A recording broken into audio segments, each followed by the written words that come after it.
Today we're back looking at more creepy missing people cases. Leanne was just 16 years old when she disappeared on the 26th of November in the year 2000. That day she'd been in Leeds on a shopping trip with her friend and she'd just returned home back to Bramley. After getting off the bus after coming back from Leeds, the girls parted ways, and when her friend arrived home, she then gave Leanne a call. However, she was confused as to why Leanne hadn't made it home yet. Leanne's mother then tried to call her cell phone. However, after Leanne didn't pick up, she then reported her missing to the police. Police began a search, and this was possibly one of the biggest searches in the UK history of missing people. 1,400 door-to-door inquiries took place, that's a lot. as well as 800 homes and 800 sheds, garages or outhouses being searched. 140 DNA samples were taken from different men. Were underwater searches. The police even stopped the production of bins being emptied out so they could root through all the bins. I live in the UK, but it's crazy to think that this happened but I didn't know about it. I've heard of quite a few big cases, but this is one I've never heard about. It was absolutely huge. Police were getting sightings from Blackpool, Doncaster, just everywhere, almost everywhere in the UK. However, these sightings would go unconfirmed. But on the 20th of August 2001, Leanne's body was found. It was found by a dog walker in Lindley Woods. Her body had been wrapped in bin bags and secured with twine. A leather dog collar and a scarf were found around her neck, and she had been placed inside of a floral duvet cover. Plastic cable ties had been used to bind her hands, as well as one was found around her neck, which is what had strangled her.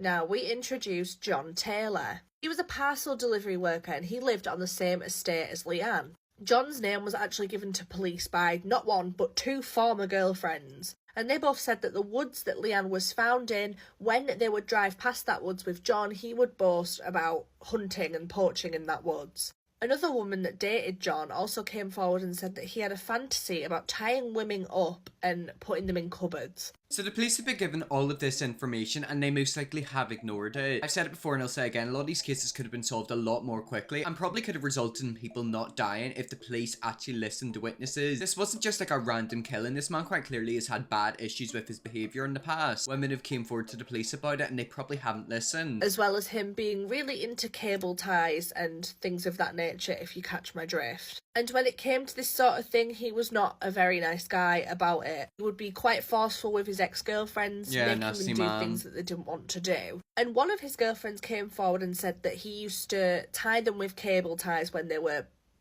doing the deed. A police officer asked the ex-girlfriend to show them how he bound her, and when she showed them, police realised that the way that he'd bound the ex-girlfriend was the exact same way that Leanne's boundings were found when her body was discovered.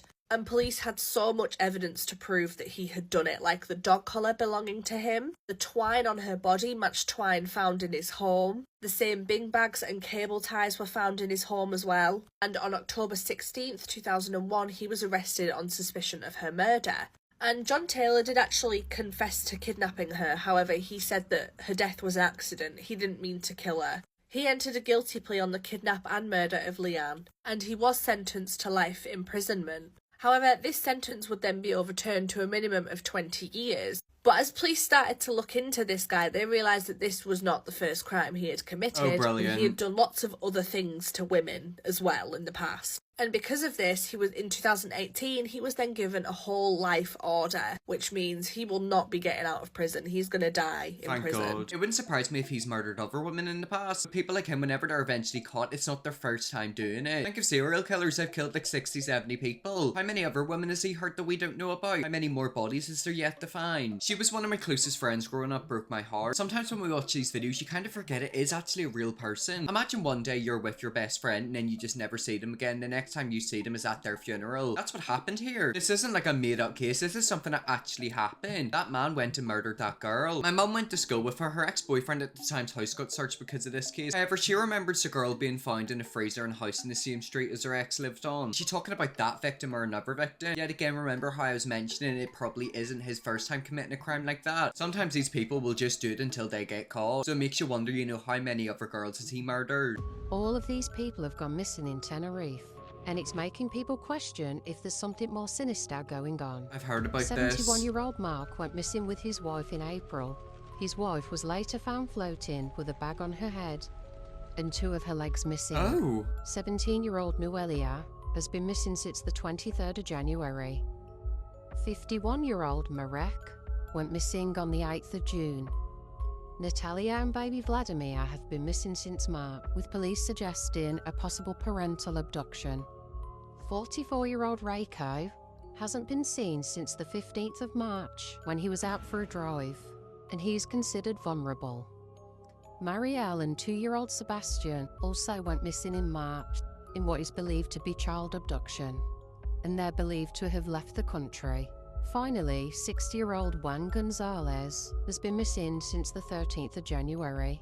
All of these people have gone missing in Tenerife. People go missing all the time in foreign countries, however, whenever they make videos like that, it is quite weird. Why have so many people went missing in Tenerife in 2024? That wasn't over the space of like 5 years, it was over the space of a year. Is it just a weird coincidence or something more sinister going on? I would not go there. Look, Tenerife is a beautiful country, lovely weather, lovely people. However, whenever you look at it like that, it is quite eerie. You know, why was that woman found with a bag over her head and 2 legs missing? It's not like she got lost and died of dehydration. Somebody removed her legs. This has totally put me off going to Spain. Me and my hubby were going to go for our 30th anniversary in September, not now. A really bad habit I do is freaking myself out. Like, if I'm ever going somewhere, I'll always type it into Google and like look at all the most recent news articles. And sometimes there's some really negative articles talking about people going missing, people getting murdered, you know, car hijackings, etc. It's really easy to freak yourself out whenever you go to another country. However, I don't think it's bad to look into the bad bits. No country is perfect, you know, there's horrible things that happen in every single country of the world. However, it is just so weird how so many people have disappeared in Tenerife. Is it all just a weird coincidence where, you know, it's bad time and people have just, you know, decided to start new life, or, you know, went missing and died naturally? Or is there something more sinister going on? Tenerife locals hate outsiders now for some reason. A group is killing people that's from the UK. Look, we can't necessarily say it's that because we don't have any proof. However, it is weird how so many British people have went missing in Tenerife. And then yet again, it's not like they go missing in the desert and like die from dehydration. Some of these people lost their legs. She was found like floating in the sea with a bag over her head and missing 2 legs. That's not natural. Like, I know there's probably gangs and stuff that go on over there. I know there's a lot of people who do drugs in Tenerife. However, like, that is so many people going missing. It kind of does freak you out, doesn't it?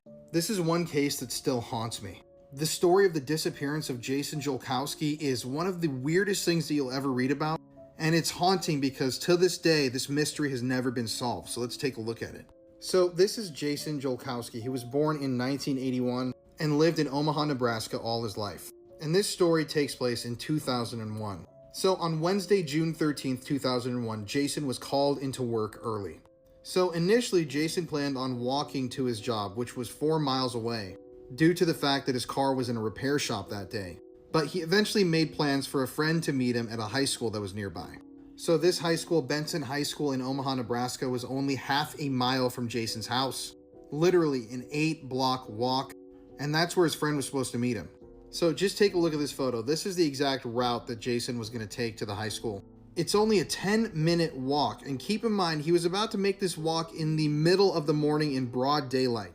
In a city like Omaha, Nebraska, where crimes like disappearances and murders don't really happen all that frequently. So at 10:45 a.m. that morning, a neighbor saw Jason helping his younger brother with the trash outside of his home.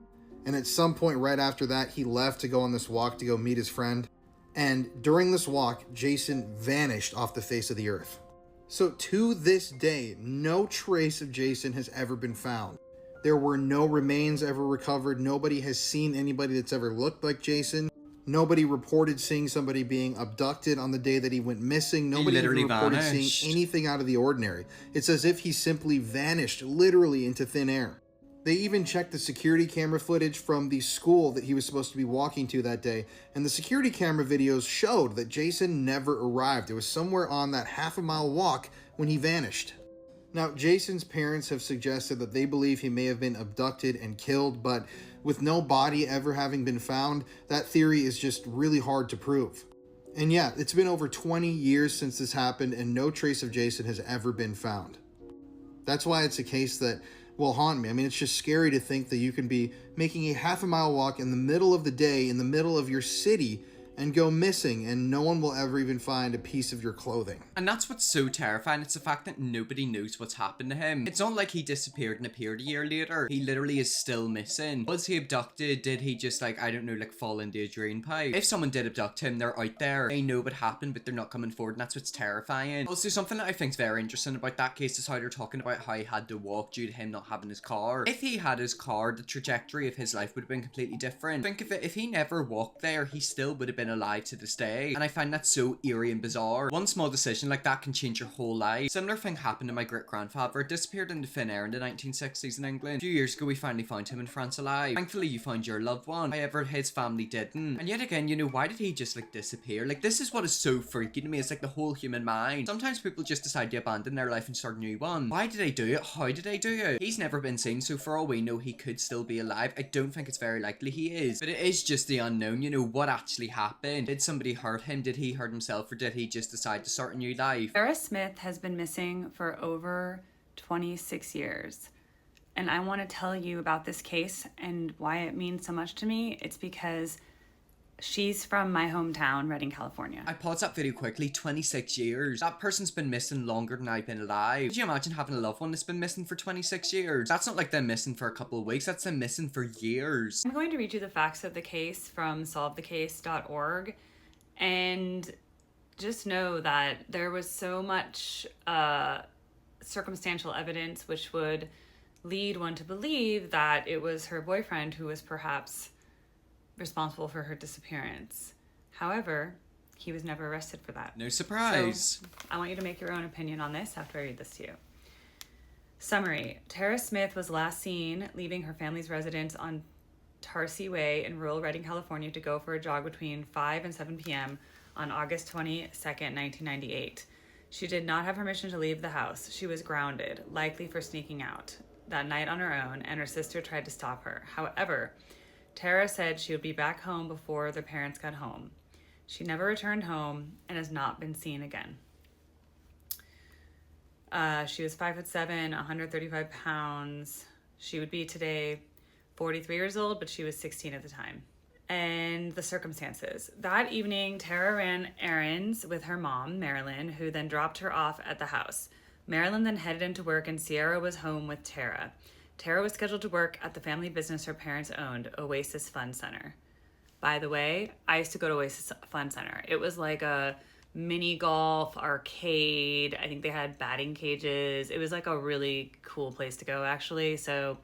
And after she disappeared, my family kept going there, and it was always a little awkward because I felt bad for the parents. It'd be weird, eerie. All right, back to reading. Her shift started just about an hour after her mother, Marilyn's, did, but Tara never showed up to work her shift.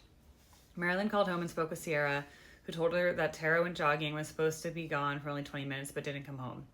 Marilyn left work and started driving around on the various roads, hoping to find her jogging. Younger sister Kyra was at a best friend's birthday party and was called into work since Tara didn't show up. Tara had never missed work before. Marilyn had called around to friends to try to find Tara, and one of them alerted her that they thought Tara was having an inappropriate relationship with her Taekwondo instructor, Troy Zink. Oh, okay. The dad and the mom became concerned and called the police. Around 9 p.m., they went to Zink's house. His mother stated that he wasn't home. His mother. Okay, interesting. Additional details. The last person to possibly see Tara was her former Taekwondo instructor and reported boyfriend, Troy Zink, driving a 1976 dark blue Ford full-size, fleet-size pickup truck with mag wheels and a yellow tailgate. He told authorities that Tara called him during the evening hours of August 22nd and asked him to meet her near her home at 6:30. He said he picked her up and then dropped her off a couple miles from her house. Troy said he went to Hang Glider Hill to pray for 5 hours. Several days after Tara went missing, parents went through Tara's belongings and found a letter to Troy Zink. The Smiths believe that on the evening of August 22nd, Tara planned on telling Zink that their relationship was over. The Smiths later learned that Zink had a prior conviction for spousal rape in 1992. According to court records, Zink denied the claim that he had forced his ex-wife to have relations with him at knife point. He claimed that he had relations with his ex-wife while telling her that he was going to unalive himself. During the investigation, Zink was found to be in possession of old firearms in his Taekwondo studio. He was arrested for their position as a convicted felon. In 1999, a jury found him guilty of the charge and sentenced him to 4 years in prison. Zink denied any involvement in Tara being missing. He told police that while he was at work, Tara called him to pick her up. According to Zink, the following set of circumstances occurred. Zink saw Tara standing at the end of her driveway when he arrived. She approached the vehicle and asked Zink for $2,000. He told her he didn't have that much money, but would give her money if she said what it was for. Zink stated Tara got angry and she asked him for a ride. Zink said he gave Tara a ride and let her out on Old Oregon Trail, and she went jogging. I just want to add that Redding, California, and especially the part where they lived and all this dropping off, jogging, and all that happens, it was extremely rural. So this was like on the edge of the city, and think long country roads, and there weren't sidewalks on these roads, and a lot of times the houses were really spread apart, or people had land. And so me as a girl, like, I would never be like, oh yeah, just drop me off on Yeah, you wouldn't want to go Oregon running there, Trail. surely. Like, It's too secluded. I can show you. You can actually look up on a map where it is, and maybe now it's a lot more developed than it was then in 1998.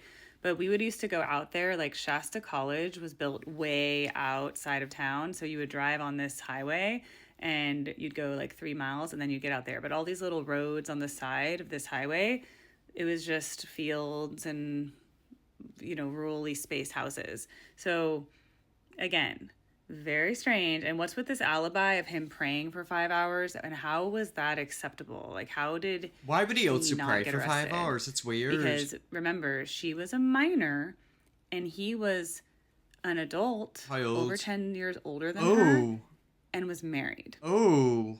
There's definitely a lot of motive to making her disappear.